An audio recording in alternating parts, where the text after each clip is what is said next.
مخلوق کے سامنے اللہ کی شکایتیں نہ کرو. اور آج یہ گناہ عام ہوتا جا رہا ہے. کسی عورت کے پاس کوئی عورت بیٹھے تو 2 منٹ میں بیٹے کو نوکری نہیں مل رہی، بیٹی کا رشتہ نہیں آ رہا،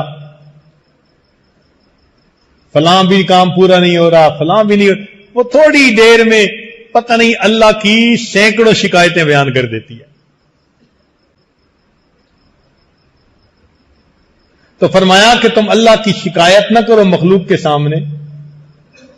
اور کئی تو یوں کہتے ہیں جی اللہ تو ہماری سنتا ہی نہیں. اور ایک روشن خیال صاحب آئے، کہنے لگے حضرت صاحب اللہ تعالیٰ داڑھی والوں کی بڑی فیور کرتا ہے. میں نے کہا الحمدللہ.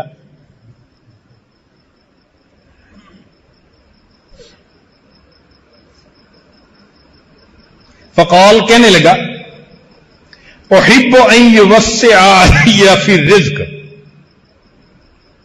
بہت اہم سوال، کیونکہ بہت سارے لوگ آج اسی کھاتے میں پھنسے ہوئے ہیں.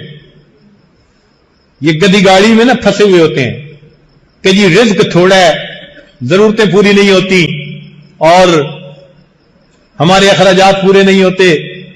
گھر کے جتنے لوگ ہیں اتنے نوکری کرتے ہیں، پھر خرچے پورے نہیں ہوتے، کاروبار نہیں چلتا، فیکٹری نہیں چلتی، کام نہیں چلتا. تو رزق کی پریشانی آج عام. سنیے، وہ پوچھ رہے ہیں اے اللہ کے نبی صلی اللہ علیہ وسلم احب ان یوسع علی فی الرزق، میں چاہتا ہوں کہ میرے اوپر اللہ میرا رزق وسیع کر دے، زیادہ کر دے.